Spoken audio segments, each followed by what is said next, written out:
Papa Cerrone versus Joe Lauzon, brother. This is a striker versus a grappler, but let's not forget, Cerrone does have a pretty nasty guard when he wants to use it. Now, Joe Lauzon, if we saw his last fight, here's the thing, brother.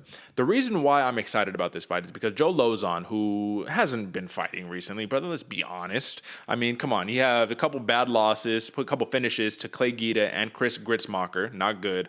A majority decision loss to Stevie Ray. And you got a split decision win after that. It hasn't been looking good for Joe Lauzon. It hasn't been looking good for Cowboy Cerrone, who hasn't won since like 2019. 5 losses in a row, right? You'll have a knockout loss to Alex Morono. He had a draw against Nico Price that got turned to a no contest because of marijuana on Price's end, which is a little unfair, but either way. Anthony Pettis, he loses. McGregor loses in the first round, gets finished. Gaethje loses in the first round, gets finished. I mean, it hasn't been looking good for either fighter. But Joe Lauzon in his last fight against JP3, Jonathan Pierce, or JSP, that's his name. Jonathan Pierce, brother, when he took him down and he finished him and he put him in this weird unorthodox, I don't even know what you call it, but his arm was over his head in like a weird crucifix, getting his face smashed in. That made you say, okay, this man's 37 years old, but Joe Lauzon can put you in a bad spot and hurt you really badly still, right? Cowboy Cerrone hasn't really shown us that, though. You know what I mean? As of late. Now, he's emotional. He's ready to go. He's fired up. You can tell he's going to bring it. But isn't Cowboy always fired up coming into these fights? Isn't he always ready to bring it? That's why he's Cowboy. That's why we love him, because he's ready to scrap regardless of the scenario. Who are you more hyped on in terms of getting their first win? I guess not first win, because Lauzon's coming off of a win, but you know what I mean? Getting back to the winning ways. Dana White did say, brother, that loser of this one might be having to pack it up and, you know what I mean, hit the road. So what do you think about this? For some reason, I thought this was loser packs it up and goes home. Winner also packs it up and goes home. This could be one of those fights where it's just we're in it for a scrap and that's about it. Nothing future coming forward. And originally, I guess to answer your question, Derek, I'm more excited to see Cowboy win just because I'm a bigger Cowboy fan. But originally, I thought Joe Lauzon was going to get this one done, man. He has the more momentum. He has, I guess, more mystique to him because he hasn't been losing these big named fights. And the only time we haven't seen Cowboy step in and be that emotional wrecking ball that he is, that Cowboy style, was against a Conor McGregor. That was the one where he kind of came in. They were being friendly. They were being fun. Things were happening. It's all good. No, there was no animosity there. I think he's going to still have the no animosity, but I think he's going to come in with a different kind of mindset that this is his last fight.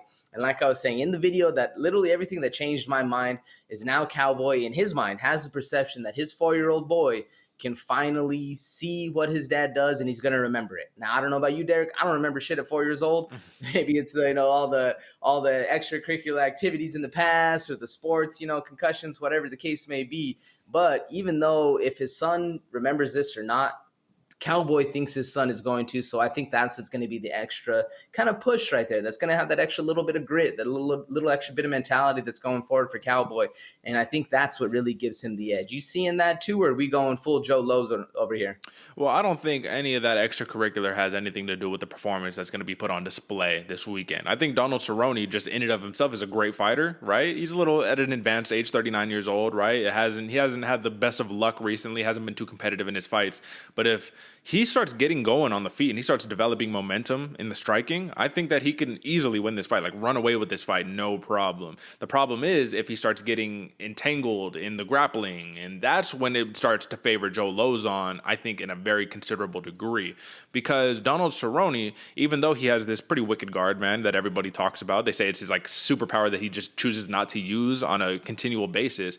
Joe Lauzon is like a mastermind of putting you in the weird spot or trying to go. Last thing you want is to get heel hooked in front of your 4-year-old boy and just be walking out on a blown up knee. Like, that's the thing you want. You know what I mean? Joe Lauzon will do those things to you. He'll put you in deep waters when it comes to submissions. Let's just go over. I mean, it's going to be considerable because both of these dudes have the same number, I believe, but let me just be sure. So just to be clear on this one, AJ. So it looks like for Joe Lauzon, the number of submissions the man has is a deadly number. It's the number 17. But Donald Cerrone also has 17 submissions, right? But Lauzon is more of a, how would you say, a specialist, I guess, you know what I mean? His striking is nowhere near the level of his submissions are. But when you look on paper, it's kind of it's a weird picture that's being painted. 10 knockouts for Cerrone, 9 knockouts for Lauzon. 17 submissions for Cerrone, 17 submissions for Lauzon. 9 decisions for Cerrone, 2 decisions for Lauzon. So on paper, you're like, well, they have the same skills, but in reality, you know that's not the case, right? If this got down to that entanglement, that ground scenario, do you think Cerrone has a chance to be able to submit Lauzon, or do you think that this is going to be all in favor of Lauzon on the ground? I see. I mean, I can see Cerrone getting the submission. I can. But I think Joe Lozon is just a little too skilled at it now and working on it consistently. Where Cowboy, he's fallen in love with the hands and he's fallen in love with the style that he fights. And he, like you said, just chooses to not use his superpower. So if he chooses to, could he? Yeah. Is he going to? I don't think so. I don't think so. What about you? Do you see him pulling that submission out?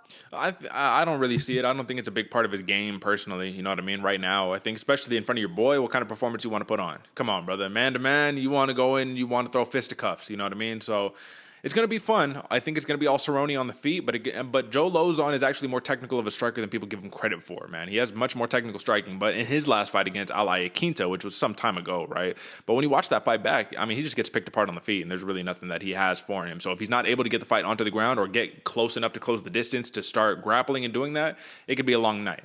However, I just find it surprising that Joe Lauzon is a plus 150 underdog. Like, I mean, both of these dudes haven't been hot recently, but why is Cerrone so favored? Why is he a minus one? Or actually, I looked at plus 150. That's current odds, plus 160 on the opening odds that we have up here. So minus 190 for Cerrone, I don't understand it. It has leveled out right now, minus 175 for Cerrone, plus 150 for Lauzon. Let's talk props. Lauzon by submission, plus 700, brother. They're not thinking he can get it done. Cerrone by TKO, plus 210. Lauzon by TKO, plus 350. Cerrone by points, plus 350. Lauzon by points, plus 450. So there's a lot of different ways we can go here. But to be honest, brother, the most likely outcome of this fight, even though it is a Legends fight, it's probably a decision, right? That's like probably the most likely outcome. So on points, let's just talk that. Plus 350 for Cowboy, plus 450 for Lauzon. Which one do you like better? I like the Cowboy by points. I think he'll stay in the fight a little bit longer, a little bit grittier right there. What about you? You know what? I actually agree with you. I think Cowboy on points at plus 350 is probably a more valuable bet because I think that Lauzon is probably going to go submission hunting or he's going to, you know what I mean? That's one of his real paths to victory. I think Cowboy can get this done all day on a decision. However, I think Lauzon can win by decision too if he has enough control time. If he has you can see clearly that's where I'm going with this card. I just think the winner of the control, the winner of the grappling exchanges is going to be the winner of the fights on this card specifically. However, we will see. This is a 39-year-old Cowboy versus 37-year-old Joe Lauzon, and when you know that the boss tells you in the back, hey, fellas, you lose, you done. You know what I mean? Maybe if you win, you done too. So you better put on a fucking show. You know what I mean? Like when you have that in the back of your head, you know you got to bring it. Maybe that's partially why Cowboy was so emotional coming into the fight. Even though he's been a company man, there's only so long you can be that company man for until the company cuts ties with you. So I'm going to pick Joe Lauzon. I'm going to go on points at plus 450 right there. But obviously I'm taking the over two because the over is 2.5 rounds. How you see it, brother? Yeah, I'm going with the over. I'm going by points, but I'm going Papa Cerrone, man. I'm going Cowboy. All right. Understood. Don't even need to really say anything else other than just tune in and enjoy, get your popcorn, all that fun stuff.